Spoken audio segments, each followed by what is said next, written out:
Hi, My name's J.C. McCauley. I'm Naisha McCauley, and you're watching AccessTV.org.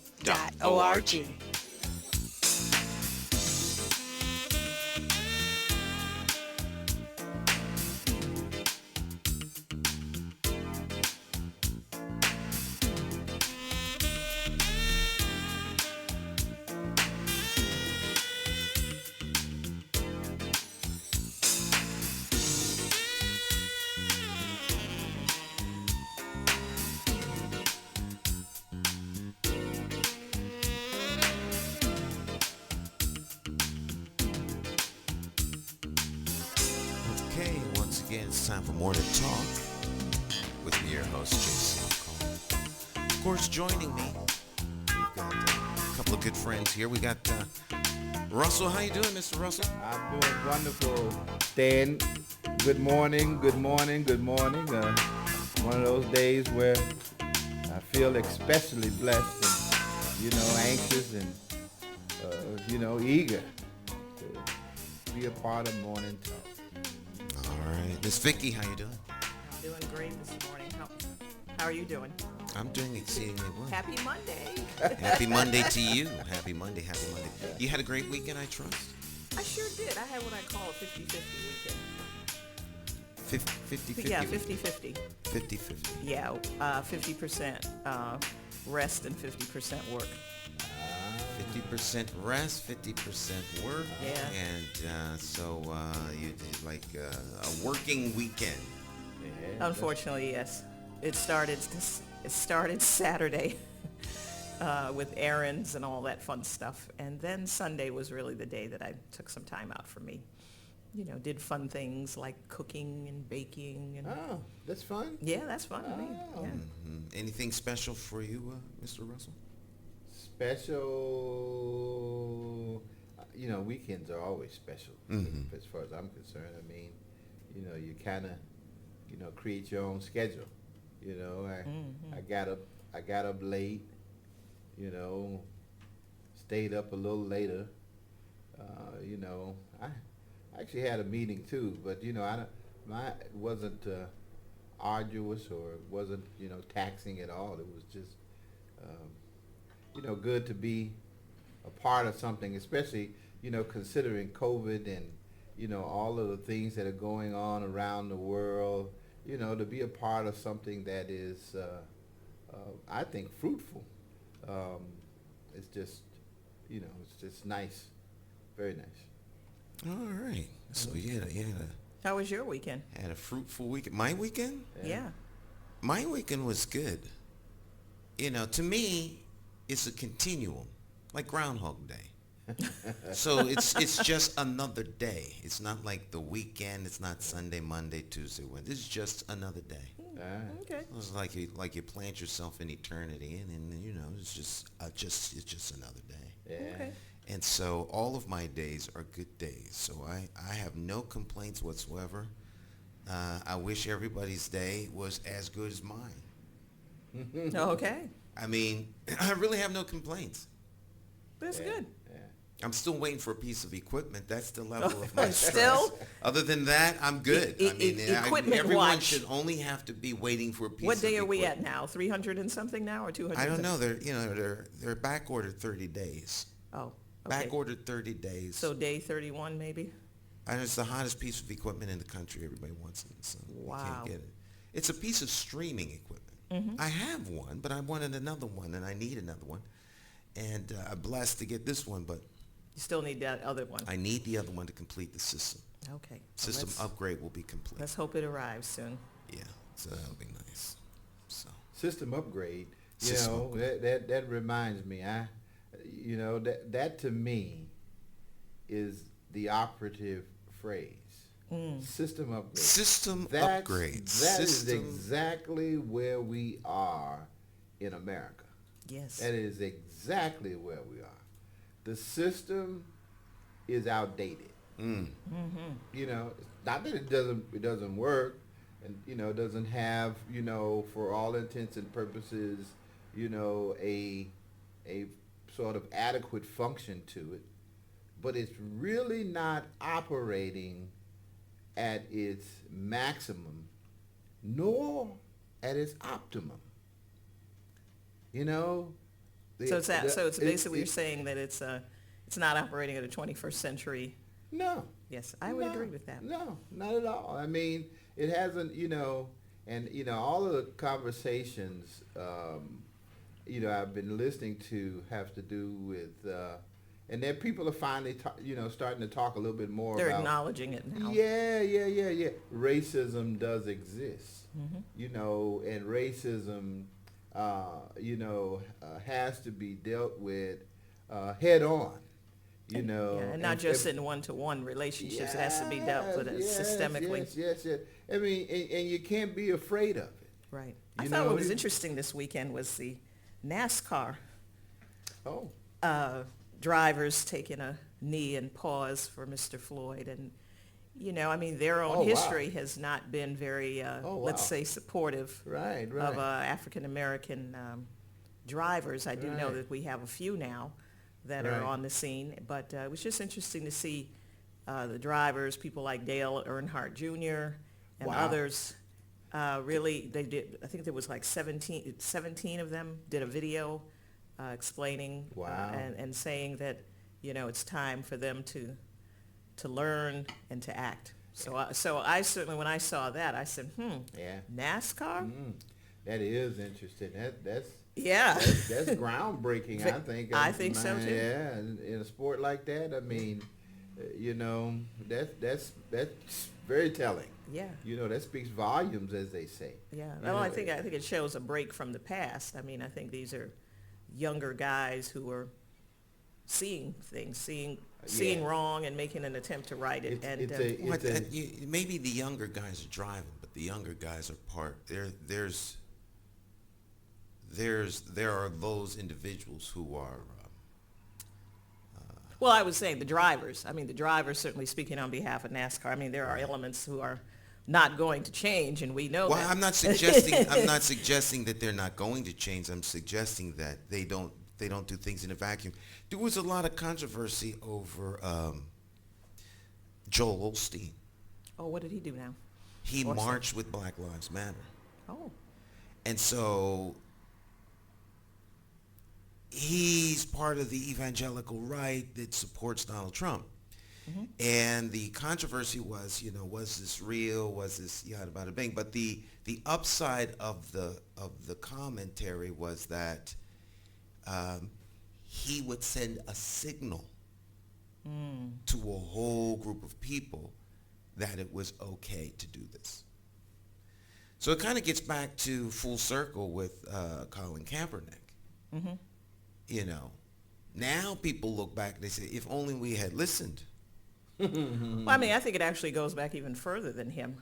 I mean, if you remember from the Olympics when those gentlemen stood with the Black Power salute. That's back in the day. There you go. You're going way. Yes. I remember John Carlos. Yeah, he was here in Connecticut.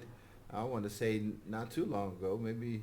Yeah. Well, I remember seeing him at an NAACP event. He was a keynote speaker that was brought in, I think, by the New Britain branch. Right. Which, he's still on the, he's the activism is still there, which is consistent with the dialogue that you hear now. It's like, we never really addressed this issue. People have. And it was also very controversial when they did that, I remember. Yep. And Howard Cosell was one of the first ones to say, I thought it was appropriate. Yeah. Well, he was a huge voice in sports. Well, speaking of foreshadowing things, this week starts off a week of interesting conversation with interesting people. We're going to see if we can't get Senator Marilyn Moore here for hopefully Wednesday. We'll see. We'll see. I generally don't announce guests, but we're going to see if we can't. But we have a guest today. He's going to be joining us via Zoom. We're going to talk about the whole issue of policing, civilian review boards, things like that. And we have a guest tomorrow. I'm not going to mention their name, but tomorrow we have also a guest. We're going to be heading down the same path. So with that, why don't we welcome our first guest for today, and That would be City Councilman and Attorney Josh Mitchum. Am I saying your name right, Josh? You are. I'm delighted to say it. All right, welcome aboard. And with you, our super duper special guest is... Yes, my closest political advisor, Mylene, who's my daughter, of course. Mylene. If she interrupts or you see me having to make moves, she's 9 months old. She has her needs. Sweet. That's quite all right. We're baby friendly here. We have children, so You hear? there's nothing like the sound of children because they are ultimately the future. She's actually telling us what we need to do. Yes. And doing a very good job of it, I might add. Right. She speaks wisdom. It's just we don't understand her yet, but she speaks wisdom. So thank you first of all for joining us. And I was reading on Facebook over the weekend about the fact that there's going to be.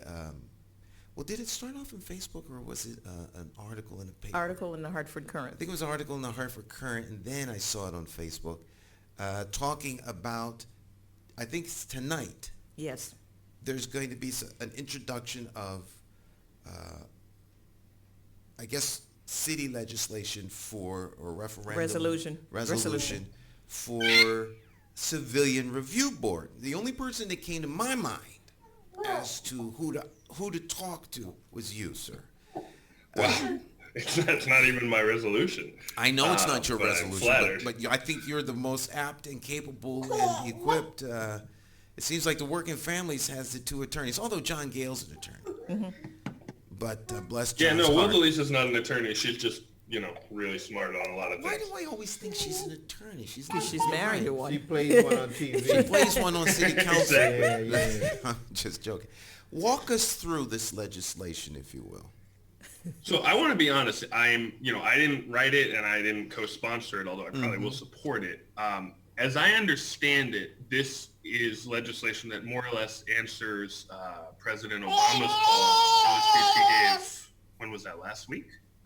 Yeah, it was last week. Where he had sort of proposed that every municipality should do something like this, which is reevaluate its police's use of force policies. So I don't think that this is meant to be a civilian complaint review board like the one that we sort of have. Right. But doesn't right. really do very much. I think the idea is that it's going to evaluate policies of the police department to Right. try to make them make recommendations. It's not even going to impose its findings. It's just going to make recommendations to make the policies better. I think it's good, but a very low-hanging fruit. Not nearly enough. Right. Yeah, Right. I would right, agree with right, that. Right. Are you familiar with Centron? Attorney Bacon? Intron V. Vaughn? Yes, sir.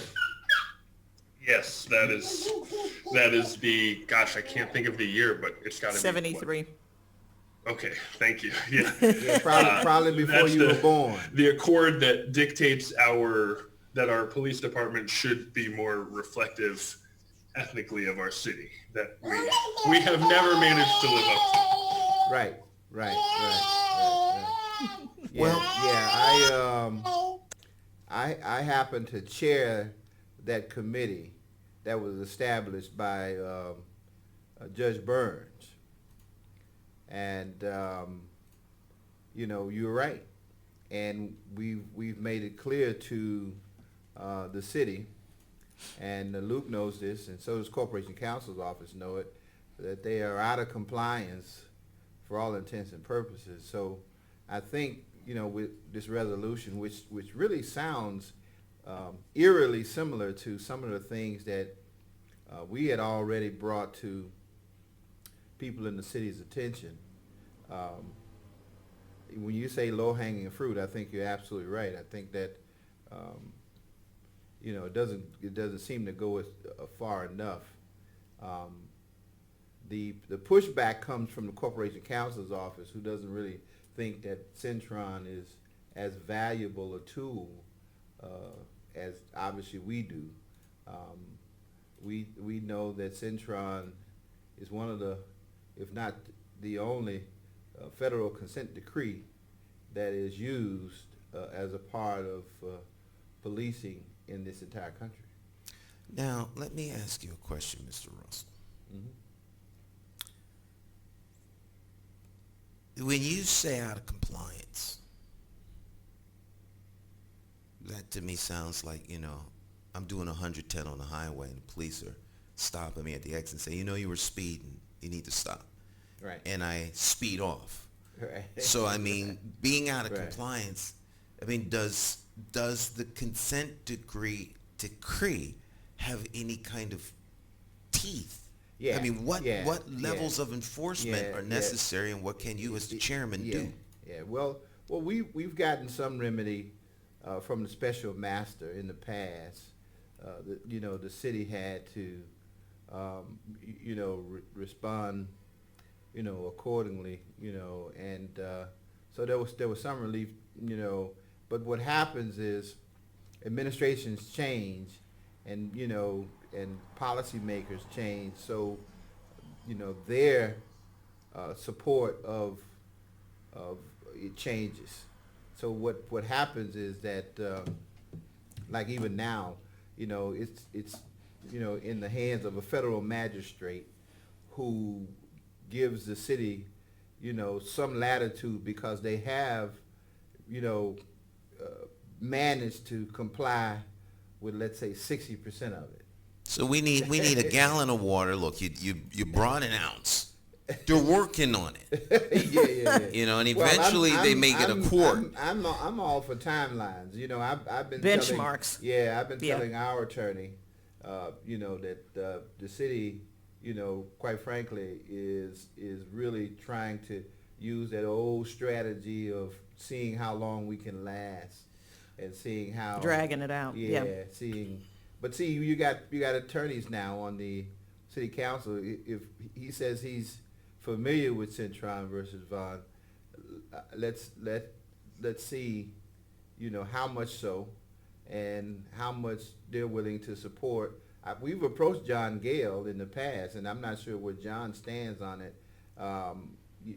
He hasn't, in my humble opinion, like most of the folks who are on council, just don't delve far enough into it to really understand how useful a tool it actually is. Now, Josh, Councilman, now you are also, you're an attorney, but I've heard, when you were running for office, I remember several things you were saying in terms of, if I remember correctly, representing individuals before the court who defense, right? Public defender? Yes, I'm a public defender, but I don't do criminal cases anymore. Theoretically, I do juvenile delinquency, but those come up very rarely. I mostly do DCS. Okay. I represent parents and children who are wrapped up in that system. Maybe the kids are removed from the family, things of that nature. I did used to do criminal cases earlier in my career.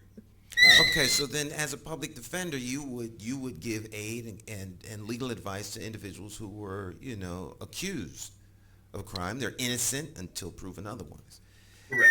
Okay, so now, it seems to me, and this is, maybe it's me, I'm sure it's me. Maybe not, who knows?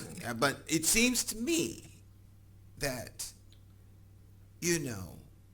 I don't understand where there needs to be buy-in for something that the court mandates. Right. Yeah. The word is mandate. To me, it's any time that you have these kind of consent decrees, and if you look at Sheff versus O'Neill is another good example, right? Mm-hmm. You had a lawsuit, and then it came to this settlement, and it provided for further court oversight, and it's calling for these kind of big systemic changes. It's never, it's not like a criminal case where we come in and does the state prove that the defendant did the thing. It's sort of like, well, these are our obstacles. Here's why we've tried to hire more Black and Latinx officers, and here's why we failed. Why we need more time. Or here's why we've tried to make Hartford schools more integrated, and here's where we failed. And honestly, I suspect that even a lot of times the judges overseeing cases like this, and I don't mean to speak specifically about Cintron, but in general, I don't think they feel the urgency of the problem the way that people who live in the place that's affected feel the urgency. And That's so good. they're That's good. I think so. That's a good observation. they're open to all deliberate speed, if you remember that phrase, Brown versus Board of Education. Yeah. They're open to more deliberate than speed in a way that I think folks in the city He's right about aren't. that. Yeah, It's interesting. he's right about that. It's interesting. So if we have things, as he's pointed out, Right, such as Sheffield O'Neal, right, Cintron versus Vaughn, right. if it takes a long time for these things to really fall into place, I think Chef, we can see Right. you can see the unintended and intended consequences of Chef, because there's always the unintended consequences of the thing you asked for. Right. But it took a while for it to get there. Right. And Cintron versus Vaughn is still in this slow Yes. glacier type movement process of moving forward, ever so slowly. So if we introduce legislation or a resolution at the city council that calls for this big change, Right. how quickly can we really expect change to come? I think what's interesting on this resolution that's being introduced by Council Majority Leader T.J. Clark, he wants to include the mayor on this. And this is according to the Hartford Courant on Saturday. He wants to change the language to include the mayor and a representative for the police department before it is introduced at tonight's regular council meeting. Well, it's his administration, so. Well, so I mean, he's the I one don't that think can we've ever carry had a it. mayor involved in anything relating to something like this. And usually when something says independent, it means free of outside interference. So I'd like somebody to explain to me why the mayor should be involved in an independent police review board, particularly when we've never had a mayor involved in this. I mean, it sounds more political, smells, political more so I'm than. a skeptic on this, I'll be honest. Yeah, I think that you the should be, and I think we should all I think be. the entire exercise is more delay than bold change. Oh, thank you. Oh, hi, Mommy. Bye, Mommy. Okay. I think the entire exercise is in some sense more delay than bold change, right? We're not talking about anything beyond recommendations. There's no guarantee that It has the no police teeth, force basically. has to put them in place. I think truly, I don't want to ascribe intention to the sponsors of the bill, but it feels like something that is designed to carry us through a moment of unrest Right, Yes. to a moment when people are distracted. right. So we could now, if we had the political will, have an independent civilian review board that did discipline. We could take discipline away from the chief if we wanted to, right? We could now dramatically reduce the police budget, which we'll see on Wednesday if we manage to pull that off. Those are things that would make big changes quickly. And Stan was saying, these court cases move so slowly. And of course, the reason we had the court cases is because we had lawsuits because the politicians wouldn't make changes, right? So if we had political will, we could change quickly. I just don't know if we have the political will. So it would seem once again that we're at that Impasse. at that impasse of political will. All right. So is there really the political will to change, or are we seeing posturing? Because it sounds to me like it sounds to me like a smoke and mirror, Yes, dog it is. and pony. Because Bull bleep. if you're gonna put this is just me. No. If you're gonna put the mayor on the inspection team that looks at the quality of his work, Yes. doing Well, of course. many years in quality control for Pratt & Whitney, rule number one is you can't inspect your own work. That's right. Nor should you. And Go on, Josh. that's the trouble, fundamentally, that we have both here and around the country with police oversight, is that somehow we trust the police to police the police. And lo and behold, they tend to look out for themselves in moments of crisis much more than for the public. It's the same trouble. That's why Cintron should be, really looked at by folks who are on the council. I mean, we tried talking to T.J. Clark, and we tried talking to other city council people about just what Centron actually has the duty and the responsibility to do. They supply us with certain reports on police officers, police conduct, and that sort of thing on a regular basis. The problem with our oversight, if you will, is that it's really kind of limited to specific areas within the police department. Now, excessive force is one of those areas that's covered by Centron. So, the citizenry, in theory, via Centron, has oversight over what takes place in the police department. But again, it's limited.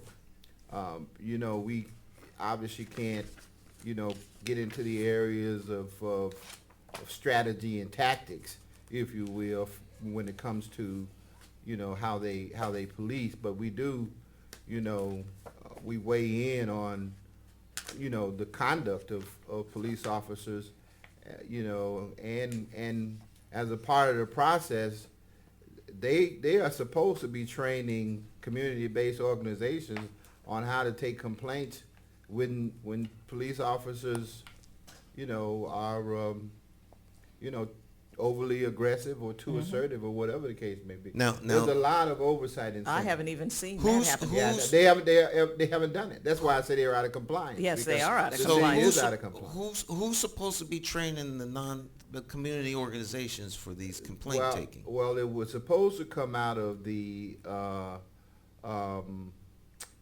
Human Relations Department Of the city or the police department? Of the city. And then the Human Relations Department was put under the Corporation Counsel's Office. They did a half-hearted job of reaching out to community-based organizations, I think once, So the bottom line is there's no will to do this on behalf of the current administration. And I think the Corporation Counsel's Office, the current Corporation Counsel's Office, I'm not sure if it's, I don't think it's the guy who's running it as much as the lady. Well, she reports to him. Well, she does, but well, it's on him to make sure that things are done. She's taking a hard line position. Well, she thinks Centron. I don't understand how subordinates take hard line well, how does that work? You're in charge of the opposition to Corporation their Counsel boss. Department. Well, you give the person, you assign them, to an attorney, and you expect. He's supposed to supervise that attorney also. She's supposed. Oh, I got you. Yeah. So I'll give you a little bit of leeway there. Yeah. So, Josh. His sound is not on. Yeah, hold on, Josh. The sound. Let me. There we go. Yeah. Okay. Sorry, I had been muting it because of the baby, but Okay. she's gone now, so I'm straight. There's a lack of will in terms of Corp Counsel and the mayor, and let us say uncertain will in terms of the majority on the council to make substantive changes in how the police operate. Well, I think it sounds like Mitch, it's more political. It seems like the mayor wants to obviously and is controlling the council's actions and behaviors as it relates to this. They forget who they work for. Yeah, they work for us. And also, I might add that in the 2001 charter revision gives the council the power to terminate, fire any department head up to and including the mayor. So, I mean... For just cause. For just cause, yes, of course. And, you're preaching to the choir as far as I'm concerned. Well, I want our viewers to understand this because, and our listeners, that this is something that is written. It is there. What is it going to take? Is it going to take for the city to go up in smoke for people? And I hope that doesn't happen because that would really, we're already fragile.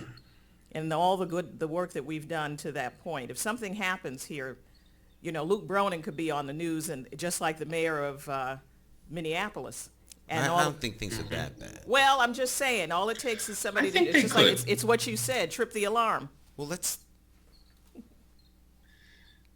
I think the issue you'll hear people talk about good police and bad police and how are we different or not different. But I think the fundamental issue is that policing across the nation operates a certain way. And especially when it's in dealing with black folks in black neighborhoods. Mm-hmm. And that way, over time, it's a numbers game. Eventually, something's going to go sideways in a way that's tragic instead of going sideways in a way that doesn't make the news. So if it hasn't happened to our city yet, I don't necessarily think it's because we figured something out that no one else figured out. I think it's by the grace of God. Mm. And I hope that what we can do is look at what's happening around the country and say, let's get out ahead of the thing instead of waiting for it to come.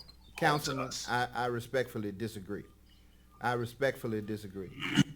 really do. I think had it not been for Centron, you probably would have been looking at situations that are much more out of control than they are now. See, I was the branch president for the NAACP too, and from 1996 to 2000 when Aquam Salmon was killed, and the police officer, who committed that crime, quite frankly, went on to have a rather distinguished career in the police department. That was a powder keg. That could have easily gone awry, except that there were people in the city who knew Centron's, who knew Centron was the vehicle to use to get change in the city because they had already seen, problems, similar to the one that existed in Minneapolis. They've seen it before in Hartford, and so I don't think it's inevitable that things would have to be gone in the wrong direction and accelerated, exacerbated by police department people. There is a culture mm-hmm. in the city of Hartford. There's a culture in most police departments mm-hmm. where police officers feel as if the department and the institution, if you will, belongs to them. Yes, and they hold hard and fast to that, because of years of being able to to hold that ground. But you've got people who I think who have the courage of conviction, frankly, to change that. I really believe that. Now, you guys don't think a whole lot of Luke's leadership, but I think Luke has made an impact. I think he's made it clear. In what way? Can you explain that? Well, I think he's made it clear to the people in the department that they need to adhere to community policing. Well, I think. Wait a minute. I'd like to back up. I just got a question here.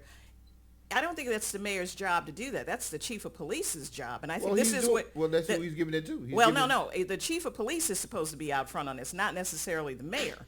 And I think this is where things get muddy. It is the chief's responsibility to make sure that organization runs, not the mayor. The mayor takes a back seat on this.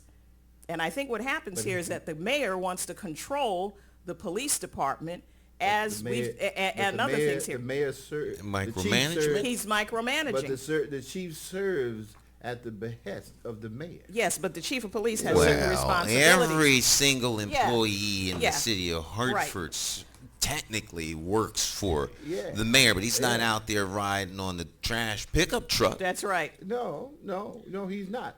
But again, I've seen evidence. We're looking at this. We look at it on a regular basis. I mean, that's a sworn responsibility of ours, and we've seen him make changes in the command staff. Who is this? The police chief or the the police chief? Yes, absolutely. The prior police chief, Ravella, this police chief, we're making sure that they. So what change now? Chief Ravella was here before the advent of Mayor Bronin. Right. Right. He came in under Mayor Segarra. Right. Chief Ravella left, and Mayor and Mayor Bronin brought in the gentleman who ultimately went to Pratt and Whitney, Yeah. Chief David Rosado. Rosado, Right. followed by the current chief, Thody. And while he might be, I guess, living up to the standards you're talking about, the mayor made people in the community very upset by not even having a dog and pony show. And there were great complaints from the citizens, Right. that the gentleman before him, Chief Rosado. Rosado, Right. was pure dog and pony, Right. straight out dog and pony. I think I want to jump in and say, at first I should say to Russell, I think I didn't mean to suggest that the efforts that folks have made along the way haven't improved policing. I don't think that's the case. Right. I do think, though, that we're in a situation where still that culture that you mentioned is there. And no matter who the chief is, no matter who the command staff is, no matter if we're saying that we're doing more community policing, our police force, just the sheer size of it, is enormous in comparison to our population. Right. It's Well, it used to be a more lot than bigger. double the national average. So put aside for a minute the budgetary questions, where we could be spending that money. We should come back to that. But you're talking about twice as many cops as similarly sized cities have. That's just more interactions. That's more stops for supposed trespasses, stops for busted taillights. It's just more potentially high conflict interactions where that culture of the police comes up against the reasonable suspicion, to use a term in a different way, that the community has of the police. And I think if we don't address that size, if we just keep shuffling who's in leadership and giving new names to the programs we do, we're never getting to the heart of the problem. I'm not sure where you're getting the statistics from, because I thought that for a city this size, which is roughly around 120,000 people, 450 to 500 sworn officers was about what the national average suggests that you should have. The national average suggests 200. Well, that's I interesting. can send you the numbers on this. I Yeah. would like to see that. I would like to see that, because half the size is just not something I've ever heard before. Yeah, I remember when it was we in Hartford in the 70s, which is when this community policing was introduced to the city. We had about 500, almost over 500 men. 550 at its top point, I and the believe. police chief who came in, Hugo J. Massini, he is the reason why that department has the procedures and policies that they have, because he was very steadfast in terms of dealing with police, discipline, misconduct, policies, and procedures. That's why that department looks the way that it looks, and operates the way that it does. I don't know if we've had chiefs since that time that have had that sort of commitment. And he didn't come up through the ranks. He came from New York City, NYPD. So, and of course, with that whole system, we currently use it. It's the district modeling system. It's now zones, but each district had a district commander. I know because my father was District 5, which covered Asylum Hill, and it was staffed by lieutenant. Commanders were lieutenants. I'm pretty sure we probably have that same structure. They just call it Zone 1, Zone 2, Zone 5, and the same thing. So I do think that from what I have seen, and certainly talking to my father, the chief set the tone. If you have a chief that is not concerned about those things, you're going to see what we're seeing, which is a lot of shuffling and the same kind of thing over and over again. Well, I think what Councilman Mitchum said is interesting, because if the problem is manifested on the street, Yes. as officers engage citizens, there's no chief who wants his officers putting their knee on somebody's neck. Of course not. So, because somebody is in charge, doesn't mean that the people on the street are going to operate in a particular way. And like any other employee, without good supervision, Well, that's it. Supervision is you, the key. you get people doing things that they shouldn't do, and they start to stray and stretch. Yeah. So if there's a culture in the police department, as Russell says, all right, then the culture is the problem. And how do you turn that culture around? You know, a commitment to change is Yeah. not change. Well, you've got to make examples. It's disciplinary actions. We're It has That's the to- key, it I ha- think. I think- Because we don't have discipline for the police except by the police. Well, I mean, I would like to think, and I think we do have procedures. We have codes of conduct. We have police order. We have chief's orders. Procedures are not the same as Well, there are action. Yeah, there are disciplinary orders that the chief puts out, directives. So I would have to say we have to look back and look at those directives and see, are they being You followed? know, I would push back on that. Not that we don't have to look at those, but Yeah. ultimately all of those rules, the ultimate arbiter of if there's a violation and what the punishment is the chief. Right. And I don't mean to suggest that the chief is a bad guy or not reasonable, you're but he's a absolutely right. cop. He came up in that culture, and he is going to look at every incident through the eyes of someone who's in that culture. And as long as he has the final say, I think you're going to continue to see a sense among the rank and file that they are immune to serious discipline. I would like to see discipline in the hands of someone who's not a cop. I think what you've just described is the problem that's wrong with the system in general. Yeah. I mean, you know, all of government is, for all intents and purposes, self-regulated. I mean, all of government is. I mean, there's, you know, the training that, you know, you or anybody else would receive when it comes to, you know, putting together legislation and those kinds of things.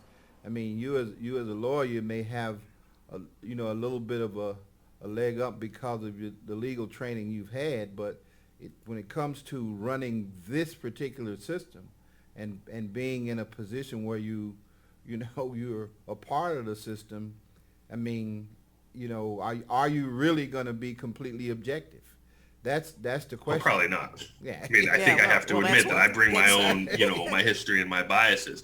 But I would push back also on that in the sense that if you think about lawyers as an example, we have a code of conduct and ethics, and it's funny to use us as an example because I know our reputation is that we're, not moral. Although I'd like to think I'm not the same, but there is a whole independent body and its only job is to investigate complaints against lawyers, and it can take away our license. It can impose all kinds of punishments. Right. And, that's true for a lot of other professions. If you look, for example, the state has the Office of the Child Advocate, which is an independent agency that has subpoena power, and it can investigate any part of the government that deals with children. So if they want to look at DCF records, they just, right there on the computer, they can see all the records, and they can go in and expose misconduct. But police, there is no independent agency. It's just the same police. And unlike all those other folks we're talking about, police got guns. Police in their job Right. are allowed to kill. And they have less oversight than lawyers or teachers. And I just think That's a problem. we need at least to line up Yeah. the level of oversight and the independence of the oversight. Otherwise, I don't think we ever change that culture. So independent oversight is Centron. That's a consent decree Right. designed for something very specific to Yeah. remedy That's right. a recognized issue. Right. But it is not an oversight. It could be used as a tool for oversight, but it's not necessarily by design an oversight body. Well, not a complete. Like I said, That's more of that's a question I'm asking. Yeah. Well, it's obviously it's limited. You hit the nail on the head. There are specific areas within the operations of the police department that Centron has oversight of. For example, we weigh in on the hiring, promotion. We have to do with the recruitment. All of those things are in Centron. We also are involved, like I said, in the complaint process. complaints are supposed to be happen within a certain time frame. If they're not, then we impose something, ourselves on the, and even when decisions are made on the firearms discharge board, the firearms discharge board is staffed with 3 members from the community. You have 6 police officers, but 3 from the community, and the 3 from the community, if they disagree with the other 6, can write a minority report. So there is a lot of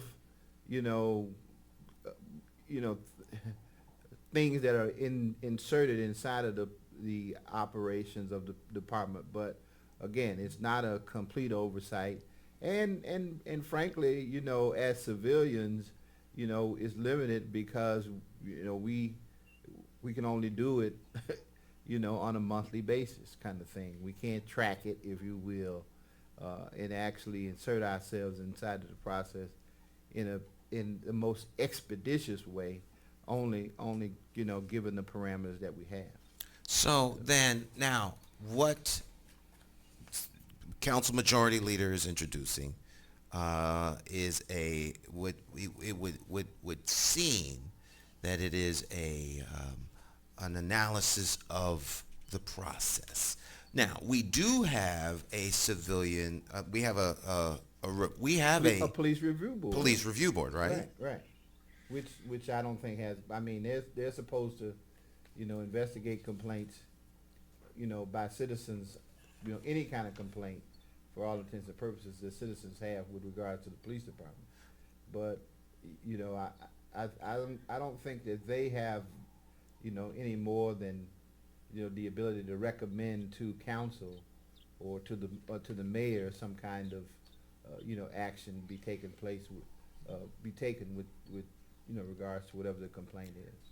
Mr. Councilman. That's right. As I understand the Civilian Review Board, they can basically do their own investigation and then make a recommendation to the chief. Right. And then the chief chooses, is he going to take their recommendation or is he going to take the recommendation that came from his own internal investigation? And they also don't have the resources to do a real investigation. They're not a fully staffed investigator's office. So ultimately, I'm not sure they have subpoena power either. No, they don't. So they're really hamstrung compared when they're coming up against a police department.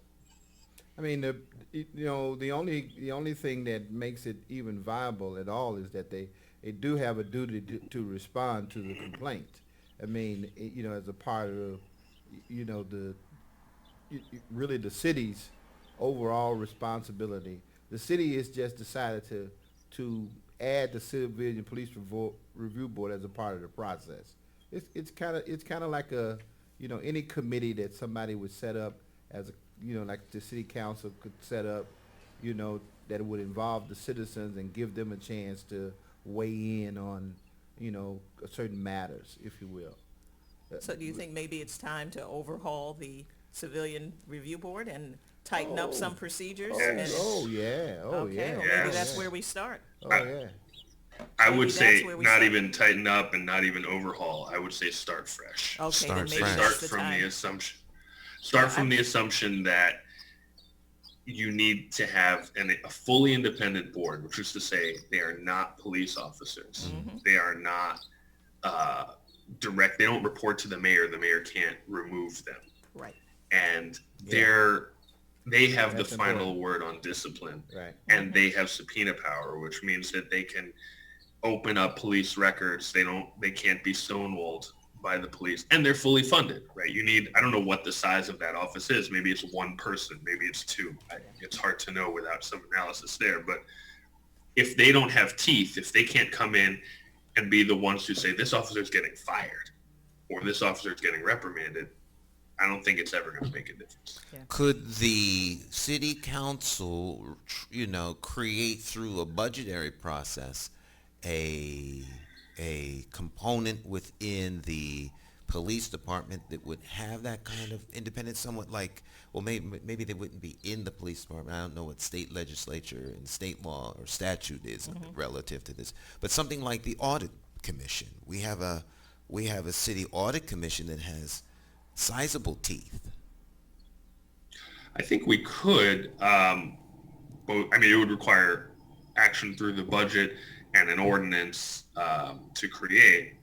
I think we could do it. We also have charter revision coming up next year, which is another avenue to do it. I think for right now we should start, and I sound like a broken record on this. I think we should just reduce the budget of the police department, because I think that tells the chief, start to manage things differently, start to think about things differently.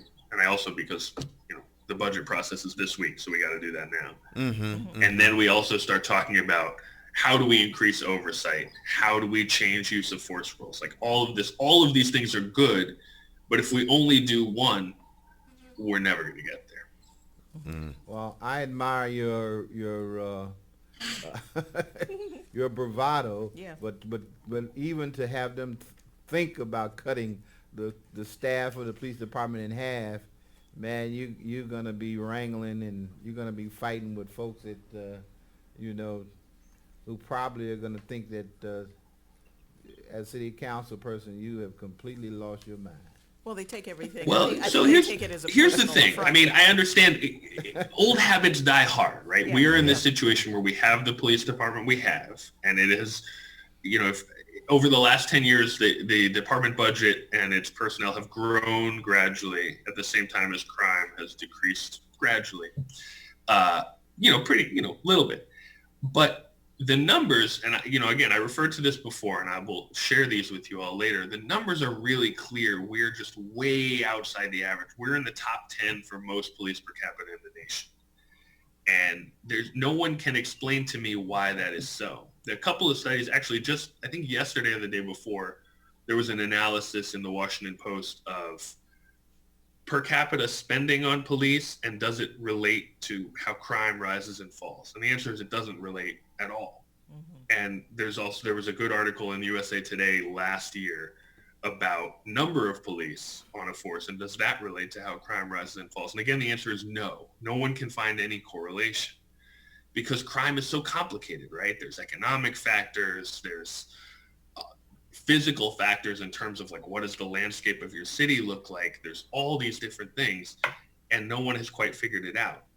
So I understand that we are where we are and we have the number of police we have, but I think it's worth saying why. And if no one can say why we're so outside of the mainstream, and so far no one has told me why, and I've been asking a lot, then we should be open to cutting it back. I mean, Councilwoman Bermudez and I are proposing about 20% cuts in the police budget. We're not talking about half. We're not talking about getting rid of half the staff. That's probably too big a shock and too heavy a lift. But 20%, when we're over double the national average, I would say is modest and reasonable. We'll see if my colleagues agree. Very interesting. Well, you're talking about right now roughly one police officer for every 600 Hartford residents. That's what you're saying. I mean, you're saying for 120,000 people, we only need 200 police. You're saying that that's the national average. That would be just 600 for every one police officer. Well, I know the way that the measurement is done, from what I've read, is they talk about number of police per 10,000 residents. And the national average is 15.9 per 10,000 residents, right? So your math is about spot on.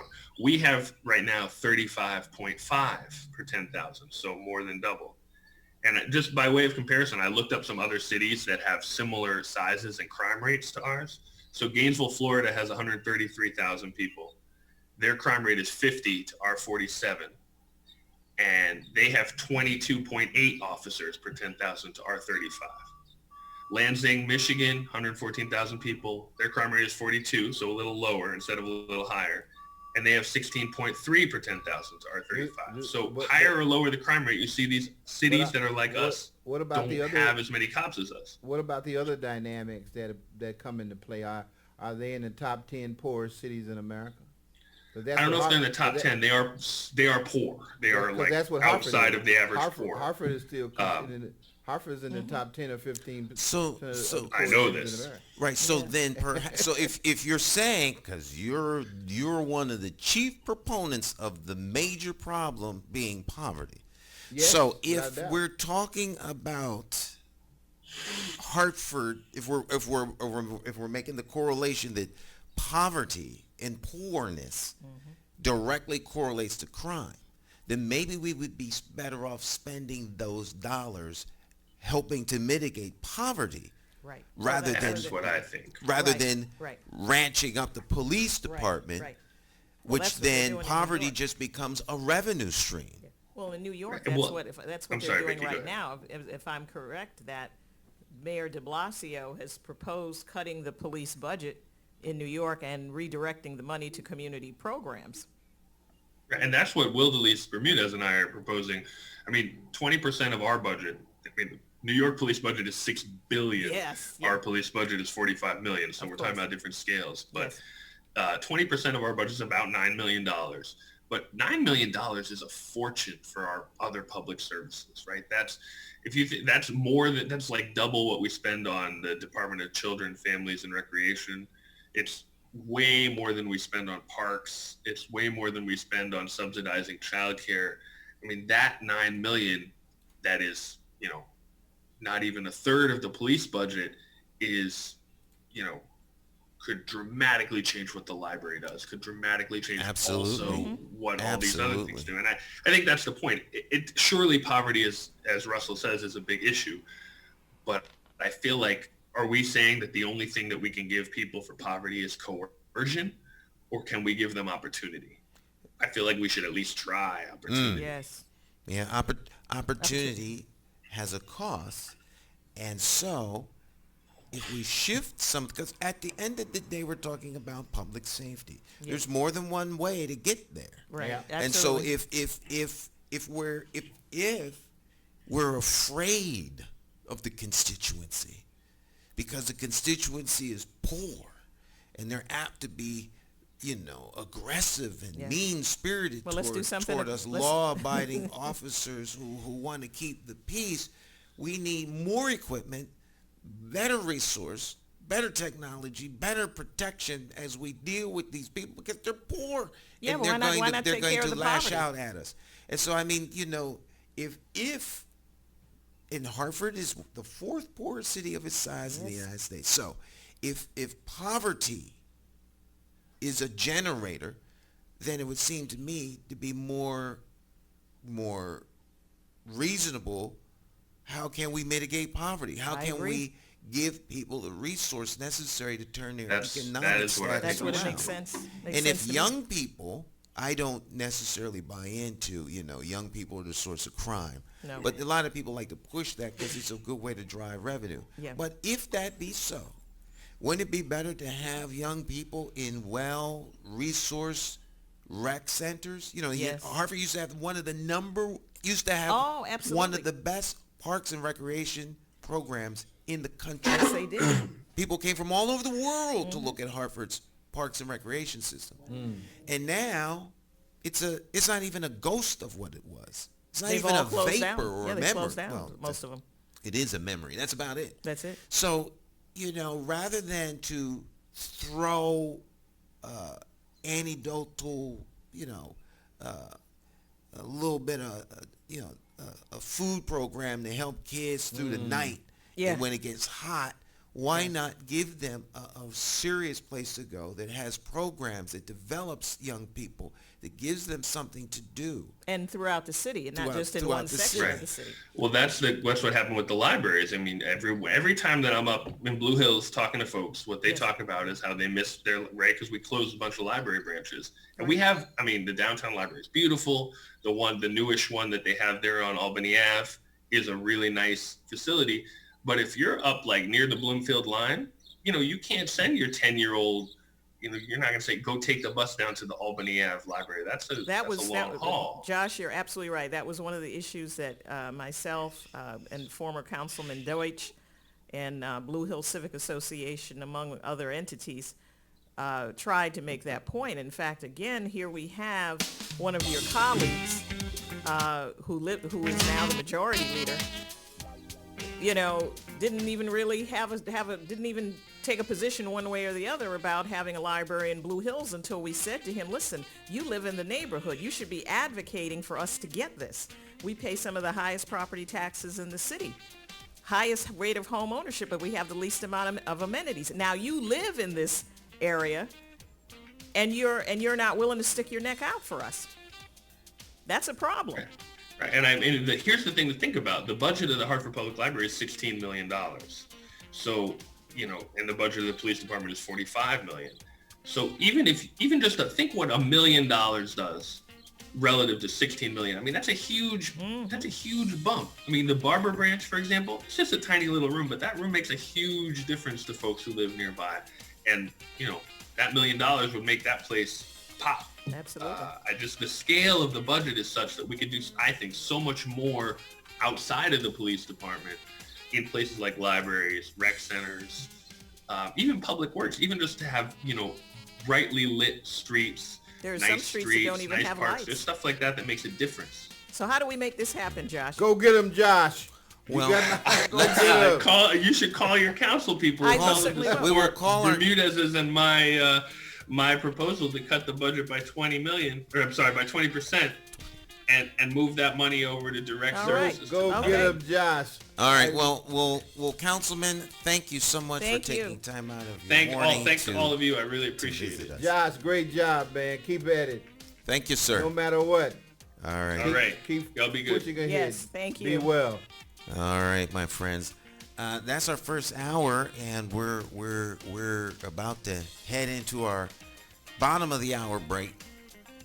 So we're getting better. We're only 30 minutes behind, but at least 30 minutes? Oh, okay. at least we hit the top of the hour, right? So stick and stay. Don't go anywhere. We'll be right back.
Hello, my name is Destiny King. I am a member of the Hartford Communities That Care Youth Leadership Academy in the Young, Educated, and Determined to Succeed program.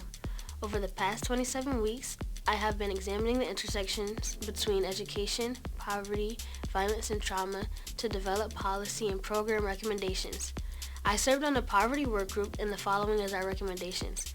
Organize resources to support entrepreneurs, expand efforts to provide highly qualified mentors for teens, to place priority on investments in affordable, high-quality childcare and early education, focus on giving people the tools to start new enterprises that will improve their circumstances and spur economic growth, as well as removing barriers to small business growth, repair and strengthen the safety net to make sure there are safeguards in place that apply equally to all people, reduce the large gaps between the very rich and the rest of society and make it easier for people to get into the middle class. Also, to address the gaps that persist for African Americans in educational attainment, employment, wages and income, family wealth and home ownership, health and infant mortality, and incarceration. Thank you for your time, and I hope you can support our recommendations.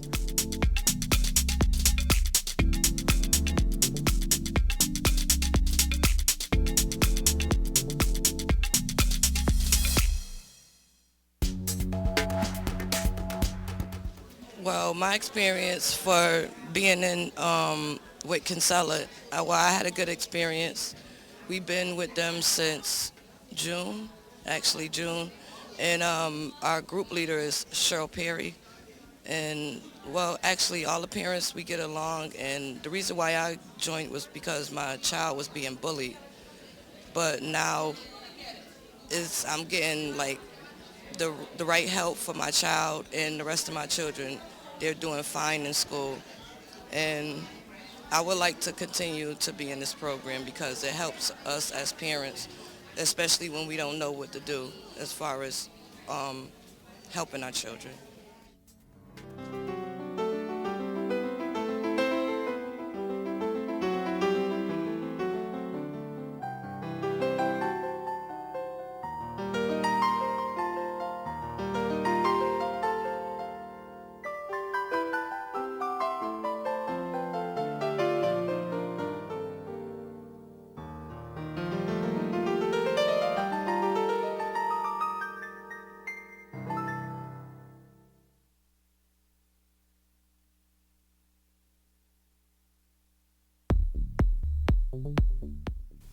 Hello, my name is Deja Borns. I am a member of the Youth Leadership Program of Hartford Communities That Care. We have been examining the intersection between education, poverty, violence, and trauma for the past 27 weeks and to develop policy and program recommendations. I served on the poverty work group, and the following is our recommendations. Organize resources to support entrepreneurs. Expand efforts to provide high-qualified mentors for teens. Place priority on investments in affordable, high-quality childcare and early education. Focus on giving people the tools to start new enterprises that will improve their circumstances and spur economic growth, as well as removing barriers to small business growth. Repair and strengthen the safety net to make sure there are safeguards in place that apply equally to all people. Reduce the large gaps between the very rich and the rest of society and make it easier for people to get into the middle class. Also, to address the gaps that persist for African Americans in educational attainment, employment, wages and income, family wealth and home ownership, health and infant mortality, and incarceration. Thank you for your time, and I hope you can support our recommendations.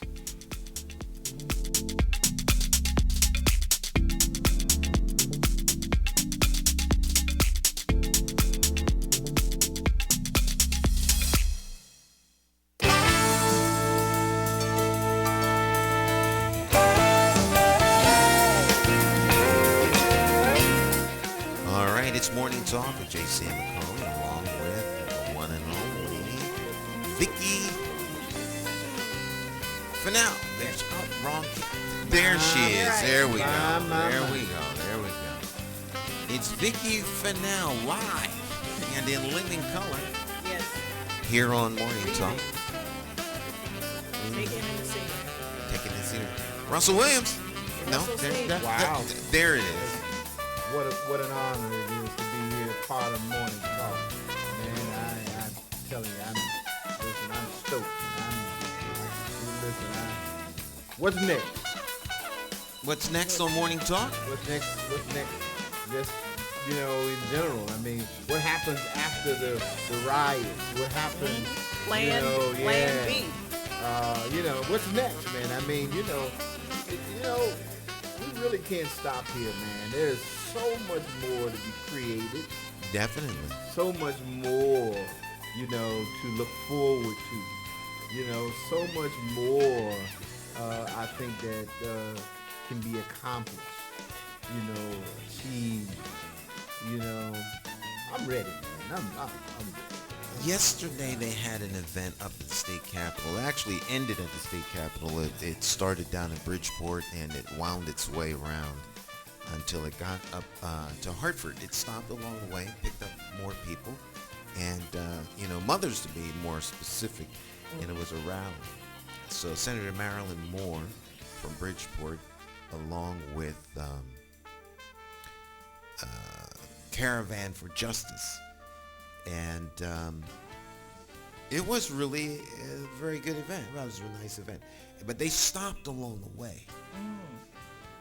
They picked up people from from New Haven and Meriden. So all along the way, they picked up more people, and they had these stops. And they stopped on the highway for 8 minutes, and 8 minutes and 46 seconds. 46 seconds. Wow. To moment of silence. Yes. And in honor and remembrance of George Floyd. So they Today is his funeral, I think, as I was watching the Today Show down in Houston. Yeah, they're having Later this morning. Three, I think, total of memorial services. This is the actual. This is the actual funeral. Yeah. Okay. His untimely execution has brought about substantive awareness to police brutality. And obviously this is not all police officers. Unfortunately, It's not it an is a indictment. reflection Right. on all Right. police officers. Correct. We know that not every priest is a pedophile. However, That's it. It does taint What- the actions of a it few. taints not only the Catholic Church but ministers all over. And so if you have institutions as powerful as the Catholic Church policing itself, Right. Not good. you're not going to get a whole lot of. You're not going to get a whole. People have a tendency to not only protect themselves, but the institution, the bureaucracy. They think it's theirs. That is. Yes. Well, to some degree, they taking ownership means you're going to also take responsibility. But at that march, they made some serious demands. And so there were 2 state representatives and 1 state senator. All 3 were women. And they talked about instituting some serious legislation to the degree that they're not going to come back for a special session if the special session isn't going to deal with this situation. And so legislation could be implemented that calls for change. Now, in Minneapolis, the city council veto-proof numbers voted or is going to vote. Has done it, I think, already. They did it already? Already, I believe so. Okay. To disband the police department. To disband Wow. it. Yeah, I think that's All right, what so they start talked over about. from the ground up. Yeah, let me see what And that is. If people that might say, happened. well, how can you do that? You can do anything you want if that's Absolutely. what you want to do. As long as you can go to the moon, you can do anything you want. That's right. All right? And I say this over and over again, we have seen where governors in all 50 states are exercising supreme power because we're in the middle of a health crisis, a global pandemic. And they have emergency powers, and they are acting as legislative and executive branch in one, and enforcement. Right. Because they have the power to enforce their executive order as they write it. I mean, they can write in. And herein lies the, to me, the issue, because the same folks who are creating the legislation, if they eliminate the people who are designed to enforce the legislation, it's of non-effect. I mean, you're gonna take away people who have the authority to make certain that enforcement is carried out, when you say eliminate, the police department. Well, here's what they did. You could create something different. Well, here's what they say. Now, this is what Forbes website said, that they did Minneapolis to disband police department. They voted Sunday and invest in community-based public safety programs following calls from activists to defund the police in the wake of the George Floyd death at the hands of the Minneapolis police officer. Now, what this looks like, okay, so it says that the city council president, along with, her name is Lisa Bender, along with the majority of council members, voted for this, and it cannot be vetoed by the mayor, Jacob Frey. And they said it announced a plan to end our city's toxic relationship with the Minneapolis Police Department. And so it is, they say here, she says that in Minneapolis and in cities across the United States, it is clear that our existing system of policing and public safety is not safe, is not keeping our communities safe. Our efforts at incremental reform have failed, period. And she says here the council would start a conversation with the community about what the new community-led public safety program will entail. And they said that the police department has lost much of its support from the community, with key partners including the Minneapolis Public Schools, the University of Minnesota, and the Minnesota Parks and Recreation, all severing ties. Wow, See, that's serious. Well, see, I get that, people think that they've honed in on, the problem. When they specifically say, it's the police department. I get that they think that sort of erases the whole problem of oversight of, civilian activities. But I don't think it comes even close to really dealing with the problem that we face, which is frankly, the hatred, the angst, the You're talking about racism. attitude, racism. Okay, well, Racism, I because think racism is a separate issue. Well, yeah, I think so too. I think there's a semi-conflation. The racism is an issue when you're dealing with rogue racist cops. But the police department being dysfunctional and there being a systemic dysfunctionality with the department you're back to see you can't legislate people's hearts. You absolutely and- cannot you legislate can certainly the put a heart. law in the You- books to keep them from hitting you in your head. No, you can See, try. that's You can well, try see, to that's what change- President Eisenhower said. He wanted you men's can- hearts you to can- change. You can try to You change can't. people's behavior. That's not going to work. The You law can try has to be there. You can try to change people's behavior. You can't But you change- can't. You But can't. you can't. But that's all you can do is try and change their behavior. Right. You cannot legislate their hearts. I'm saying, at the heart of the problem, at the root of the problem, is trying. I mean, To and change I the like- heart. Well, you want to know why? Why? What has what's instilled in you so deep that you see another human being in that light? I agree what, with you. What is it that's in you? But you that don't have you- time to waste it. Right, right, We don't have right. time No, to it ain't- analyze no, that. No. It ain't It- wait a minute. Time is. All this time has gone by and you still haven't addressed it. That's part of the problem. You can't. You talk I about agree with that. time. Yeah. Time is irrelevant. We Time is- haven't had the adult conversation on Well, race that we need to have in this Time country. is irrelevant. You still have to get to a point where you confront it head on.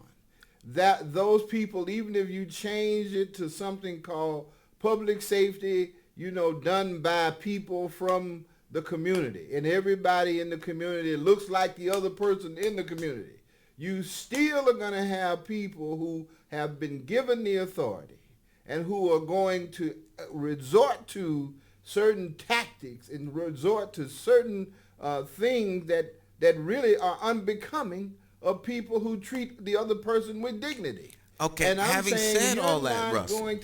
not going to have people simply just because they of a different I don't think persuasion. I don't think do that's something different. I don't. Well, then that undercuts the whole Vaughn Cintron versus No, it Vaughn. doesn't. No, it doesn't. I mean, if you're No, going to no. just replace the cop with someone who looks like you, and if his heart isn't right, That's No, right. no. Well, you had several police officers No. who've been involved in excessive force who look like us. Right. Yeah, that's a problem. So I Right. mean, even if you, it's right. I guess it So goes I'm back. not right. Right. I'm at the head of the line when it comes to changing people's hearts.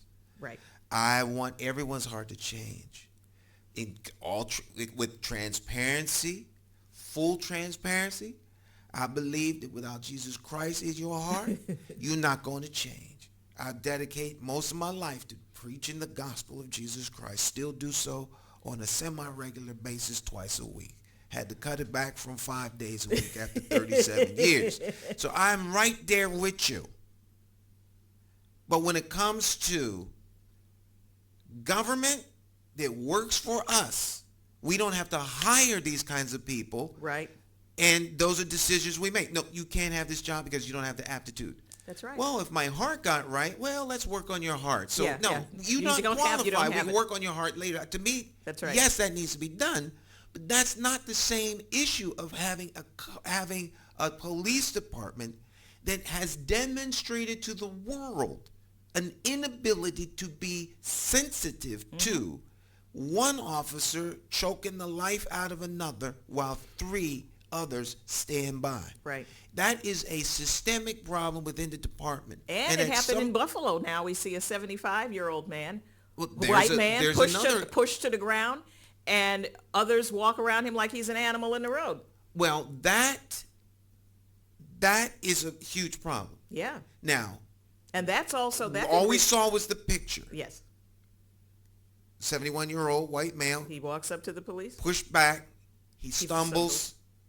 He hits his head on the ground. Another officer goes to try to help. The other one tells him keep moving. Yeah. So keep the line moving. Right. Now, in less than 2 seconds, another officer behind gave aid. So we don't want to Okay. make it sound like they just walked over the guy. Okay. All right, because that's not what happened. Okay. That is troubling. It that is. you would use that kind of a force Yeah.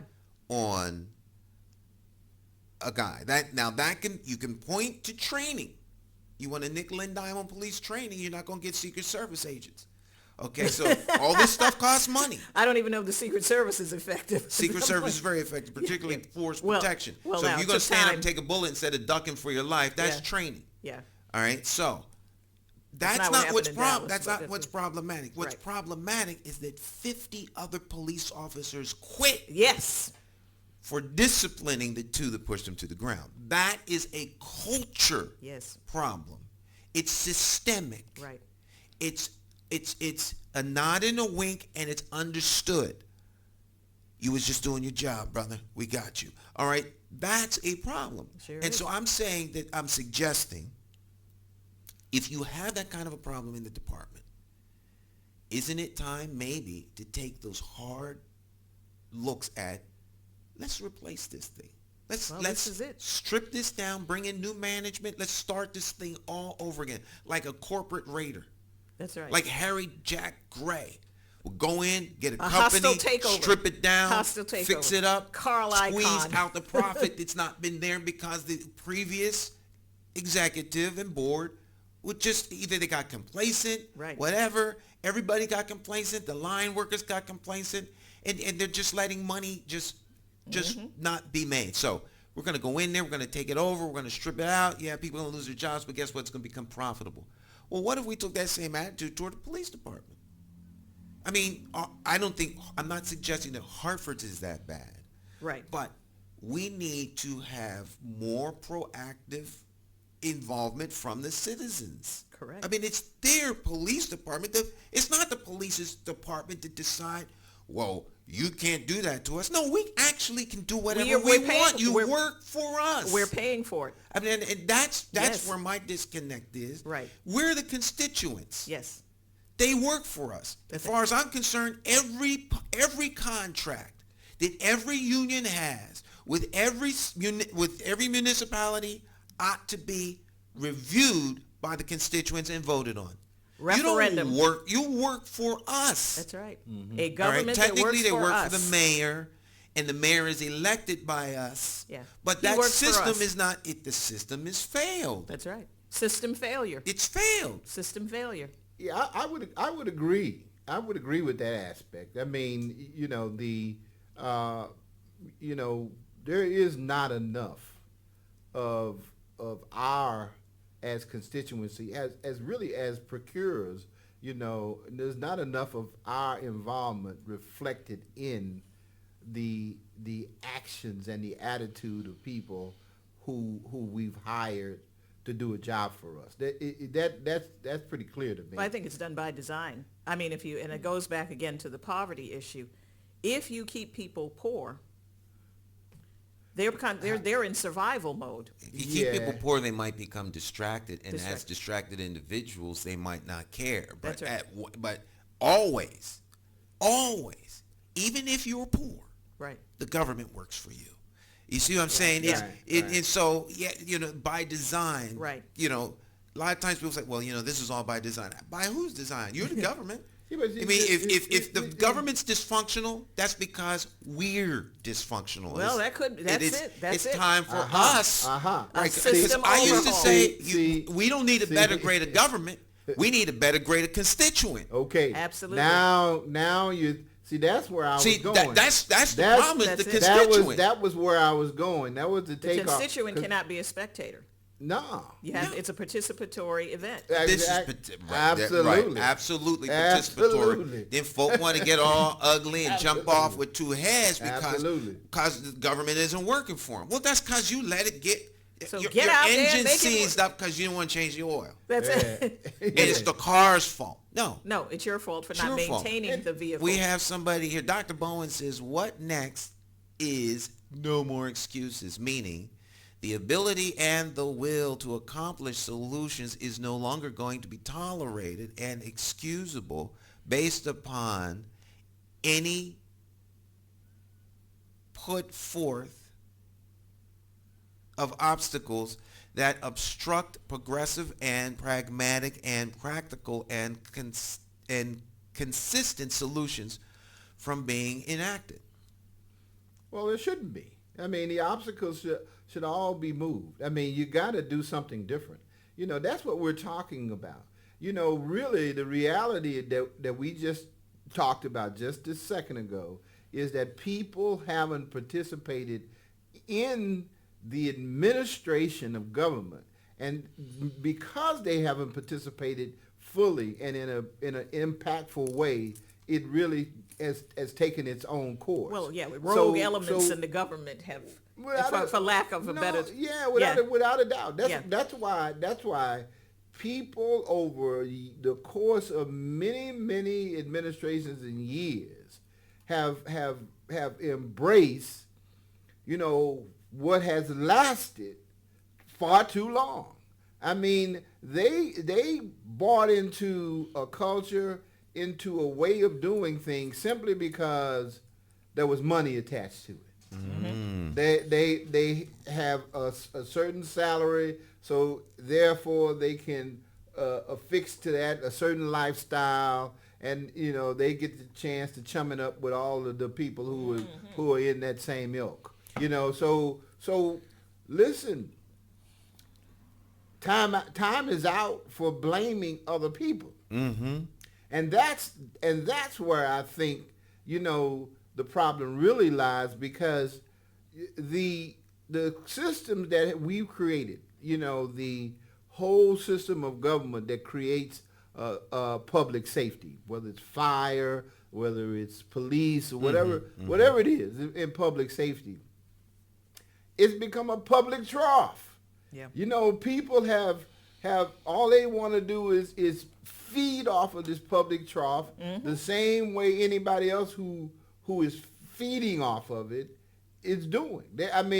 It's a job, and it's a good job, and it's a good career, that affords them a lifestyle, that anybody could appreciate.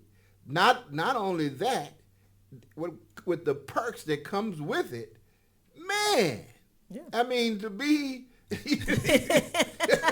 You know what I'm saying? Yeah, yeah. I'm just saying the perks that come with it. You're keeping it That's- real. That's all it. What it looks like to the people who are on the inside, from the people who are looking at it from the outside, it looks like envy.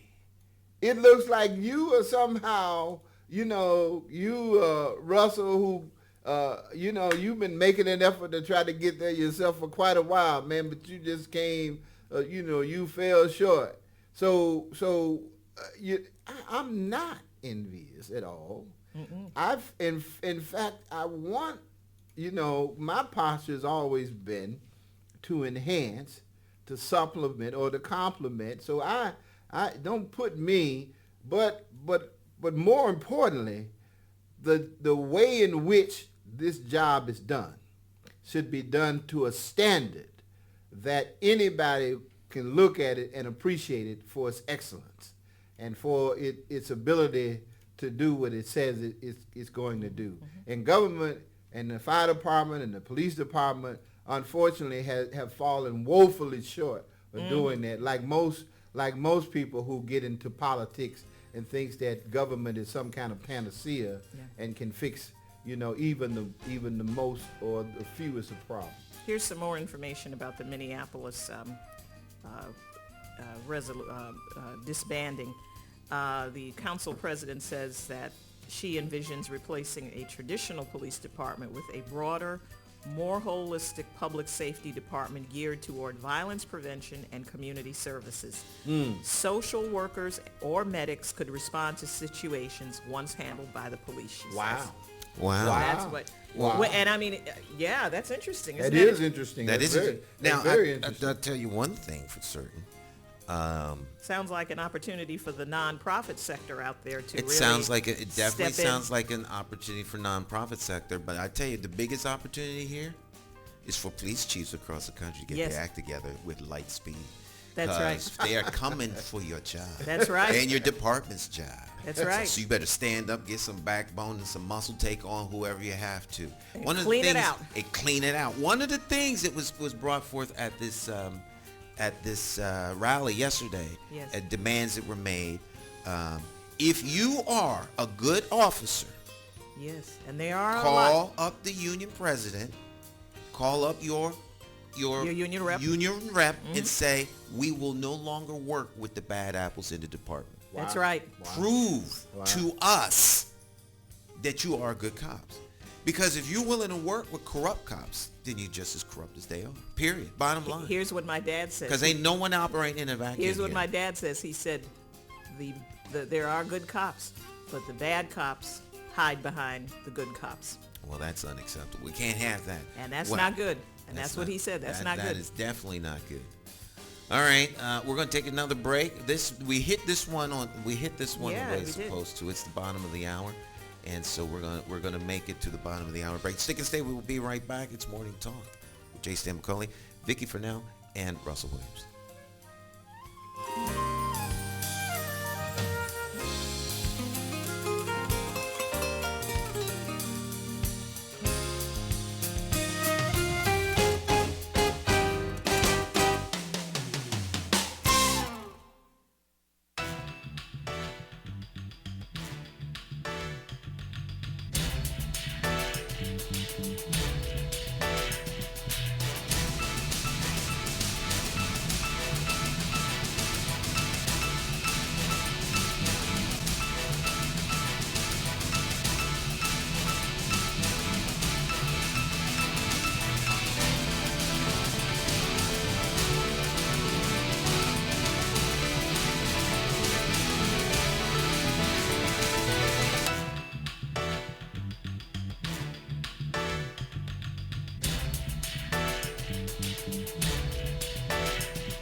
I'm a parent at Annie Fisher STEM Magnet School. And before it became a magnet school, it was a community school, and that's, again, where I started advocating for my children coming into the school system, and then it transitioning over to a magnet school. So what I can offer, or parents coming in or going into the school system, advocate for your children. This program, Hartford Parent University, is a perfect program to be a part of, because they teach you your parental rights, and if you're not involved, you will become involved once you become familiar with what your rights are and how you can advocate for your kids and assisting them with their education.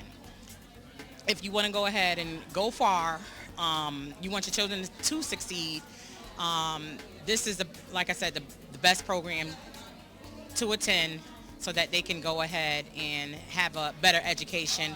And if, by any chance the administrative at the school isn't listening, become a member of the Hartford Parent University, and this is where your voice will be heard and all your concerns, just like the rest of us parents. We are a part of something, and we are making a difference in the community of Hartford. So just want to say thank you.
Their financial,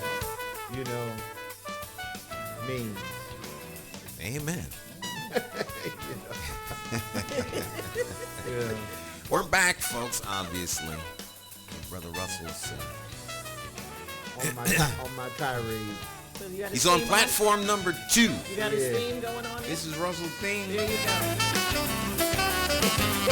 Hey, listen, I want to say, as a part of the conversation, I think one of the things that have made so many people who are in government so arrogant, so nonchalant, feel like they're to some extent invincible.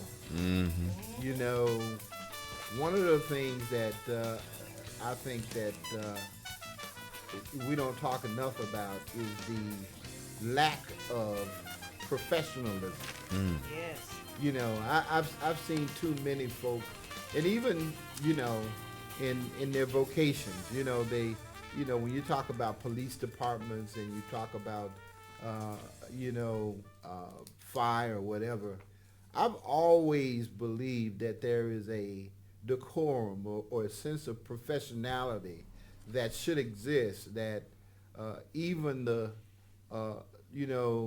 lowest man on the totem pole should possess, because you really are ambassadors.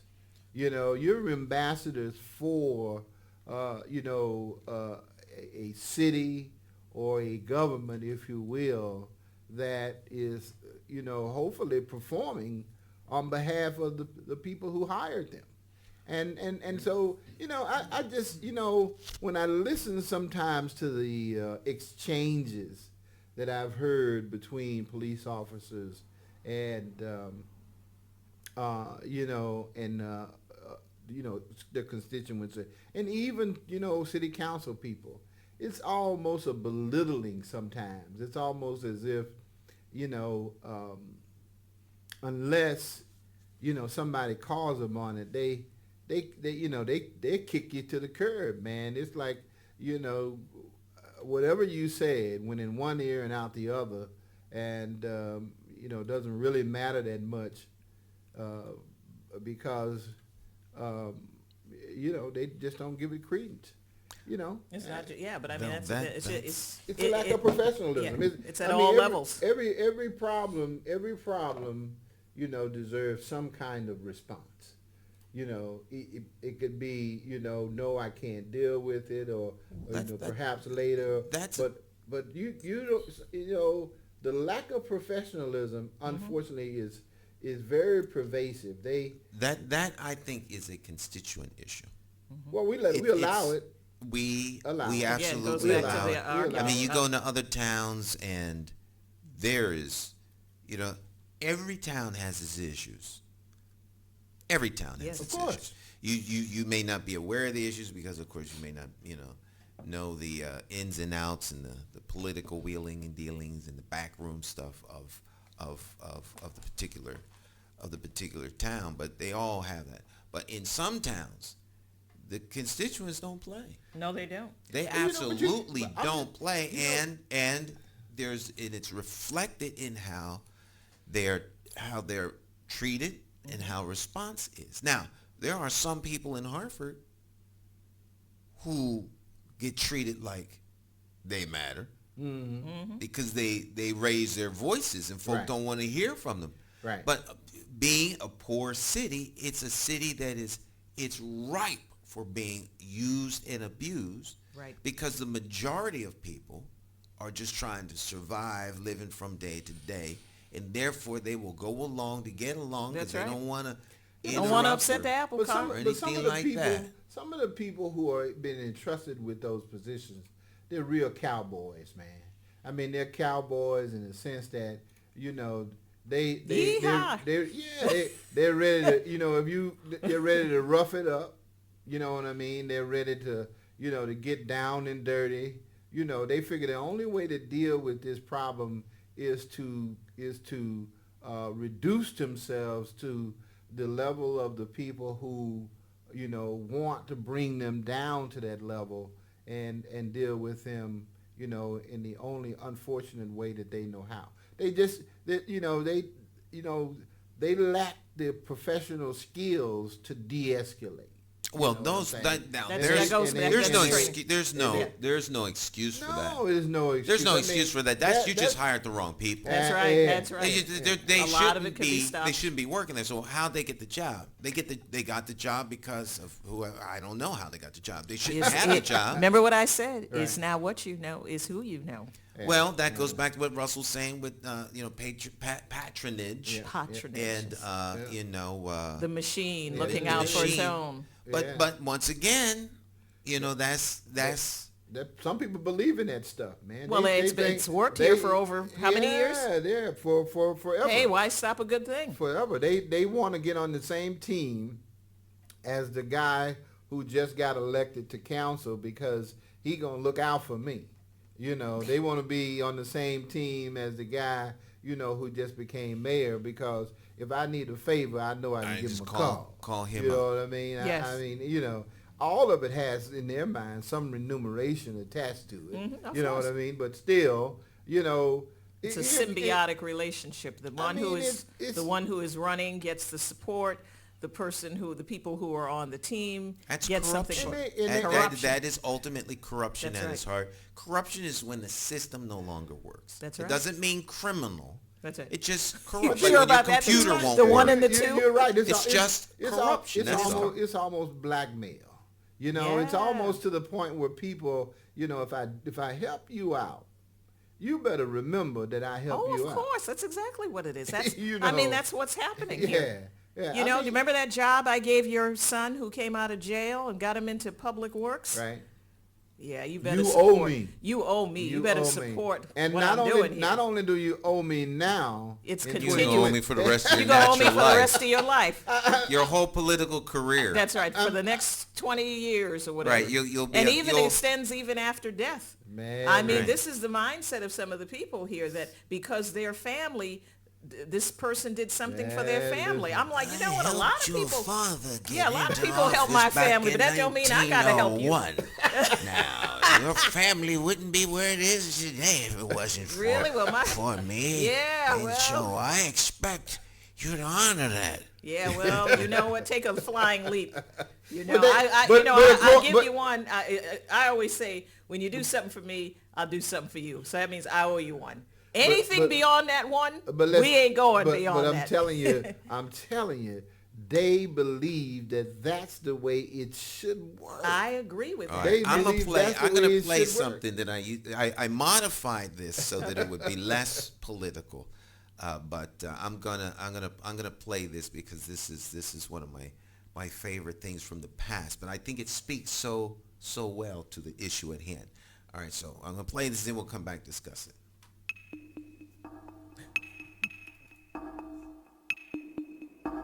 Every bad political decision is made by a politician elected to office. So if you think your vote doesn't matter, just remember this. There are people sitting with politicians in a back room making deals about your future, making policies about your children, making decisions about your neighborhood. To them, you are just a vote. You are not their charity. You are not their cause. You are just a vote. Elections have consequences, and if you don't vote, you are actually voting to keep these people in power to work against you. Now, more than ever, you need to make your vote count. Declare your independence from the plantation of party politics and free your political mind.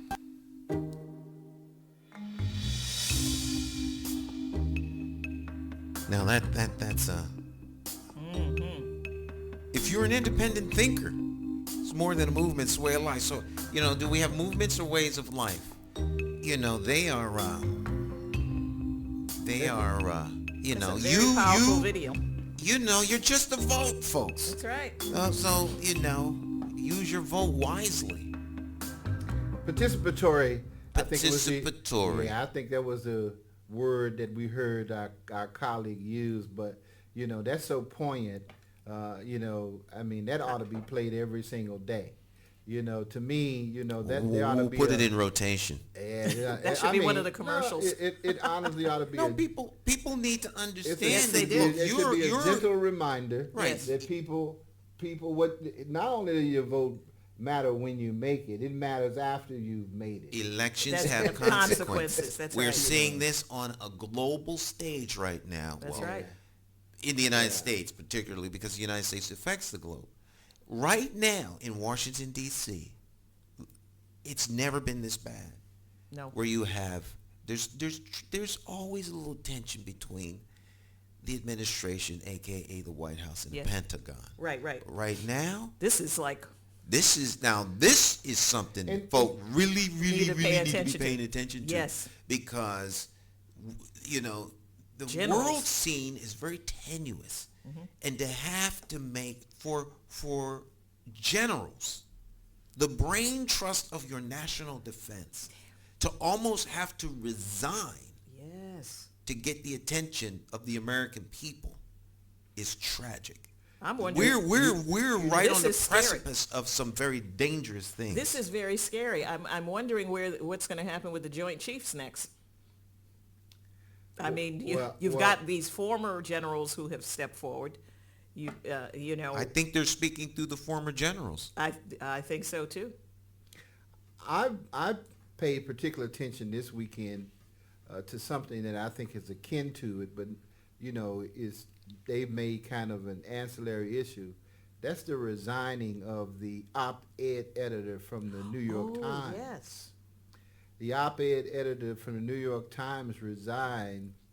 He said he resigned, but at that level, I don't think resignation. Now, who resigns from being op-ed editor of the New York Times? Yeah. That seemed like a peach job, a plum. What do you call them? Plum jobs, peach jobs. All he does is tell people, and he reads articles and decides whether it goes here or there. Mm-hmm. But he resigned behind a piece that was written, I think, by Senator Tom Cotton or somebody.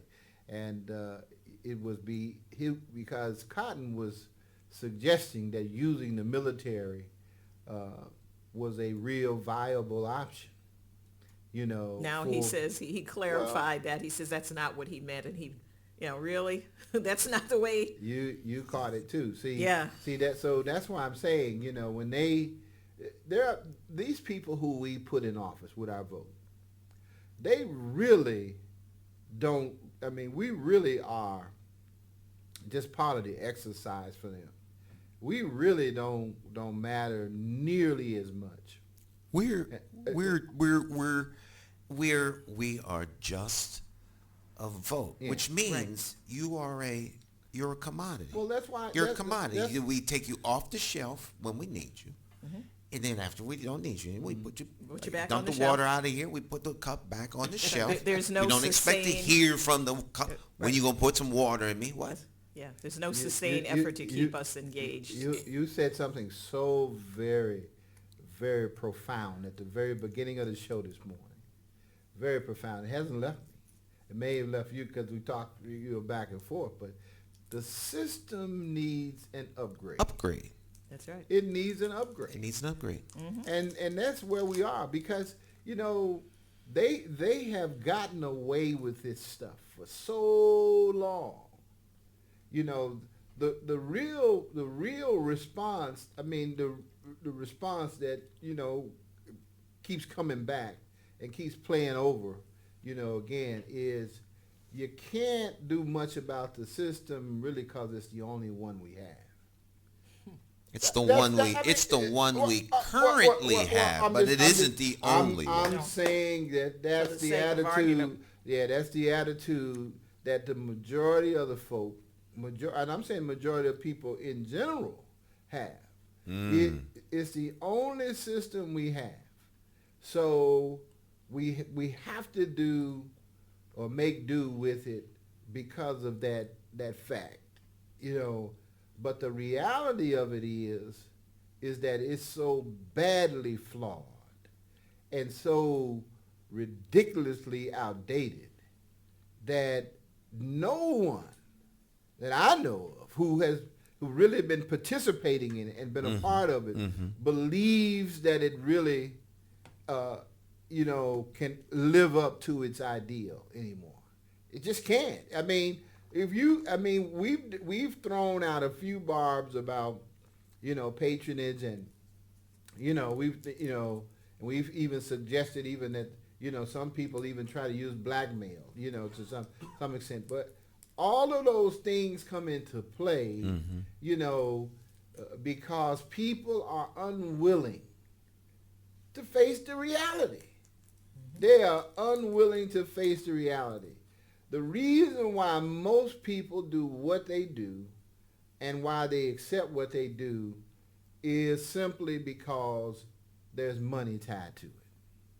There's money somewhere in the equation that makes them affixed to a certain, path or philosophy. And so that's why, we have to, I think, really honestly deal with these problems if we're going to have conversations about them.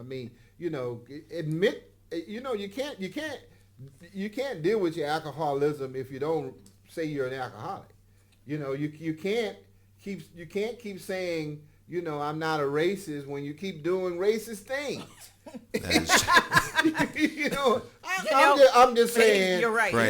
You can't say, look, man, the system, is this, that, and the other, and the third, when you know that you're a part of the system that continues to perpetuate it. Well, this goes back to something that Chief Justice Roberts, certainly no great liberal, certainly, but a conservative, he said this. He says, listen, if you want to stop discrimination, stop discriminating. That's all it takes. That's all it takes. That's all it takes. Just stop. That's what. It's like the husband that got Hallelujah. off. It's like the husband that got off the wrong exit. And the wife's been doing this for 30 years. She said, "Here we go. All right, so let's see how long he goes. Right. Before I have to say something, It's been 10 minutes now. Honey, this looks like we're going a different way. Now, she already knows we're lost. We're on the edge of being lost. That's when she speaks up. Because she really doesn't want to spend the whole night being lost. That's right. And he says, well, I think I'm going to go a different way. Well, okay, honey, are you sure? You sure about this? You sure about this? Trust me, I know what I'm doing. So finally, another 20 minutes. Honey, I think we're lost. Oh, honey, we're not lost. Surely we're not lost. I think you know the way. Well, maybe I remember there was a sign back there that said 105. Maybe I don't know if that's the sign, honey, but maybe we can go back and look, because you know how to work with his head. His ego, and he's all feeling all less than a man because he's lost. People just admit you're wrong. That's right. Just admit it. Admit it. The sooner you admit it, the easier. Thank That's you. right. And then you as soon I took the wrong exit. Let me get off. Then as soon as you take the wrong exit, I missed the wrong exit. I missed the turn. It happens. It happens. You in other shows, man. You said something. I tell you, and it sticks with me. It resonates with me. You used the Cain and Abel analogy, man. And it was like when God says, "Where are you?"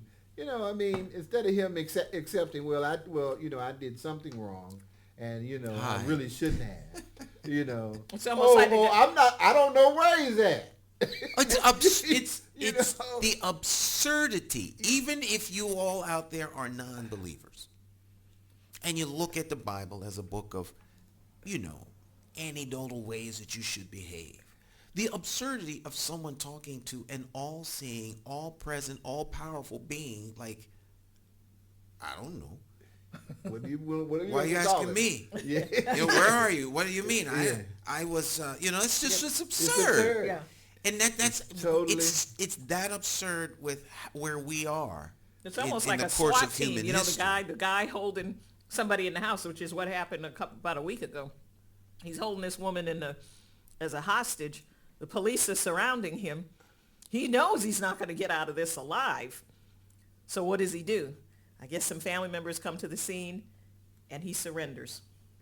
And so without incident. Right. But this is after the SWAT team is there with the guns on him. And you have no way out. And you have no way out. Yeah. But that's, unfortunately, we talk about human nature, I guess. I don't know if I can embrace that perspective or not, but people are unfortunately never ever seem to be willing to look at themselves, and always seem to be extra excited about critiquing and criticizing others. What's the good book say? Remove the beam out of thine own eye, that you might be able to see. Mote hunting. I call it mote hunting. There's a splinter in your neighbor's eye, and you go there with a pair of tweezers and a scalpel, and you've got this log blocking your vision. Yeah. And you're gonna look for the mote in his eye. By the time you get done, he'll be blind, won't be able to see, and you can't see any better. Yeah. And so. Well, and like I said, it's. I think Stevie Wonder can see this stuff, man. I mean, I really. think so too.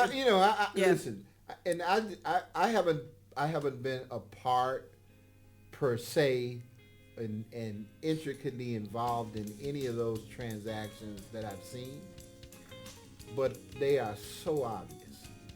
And to me, I think the folks who are involved know it, but there is a degree of arrogance. Stiff-necked and arrogant. And Moses. and Pharaoh. Yeah. And and then they settle for something that's so much less than they should have, and and left to deal with all the problems that come along with not doing things That they should be doing. They should be doing. All right, my friends. Again? 2 hours is gone. Gone. That's it. So we're finished for today. 1 hour, 59 minutes, 50 seconds. And we'll be back tomorrow. Okay, so we'll pick it up tomorrow. We have another special guest coming in, joining us. We'll talk a little bit. I think we're going to talk a little bit about police brutality. Police brutality. Excessive force. Yeah. With a focus on Citron. Centron. All right. So, my friends, go out, have a great day, make a difference in your community, do something positive. Remember, you might want to save the world, but you can't. So, save someone. Save someone who can. Amen. That's Amen. all. We'll see you tomorrow. Have a great day.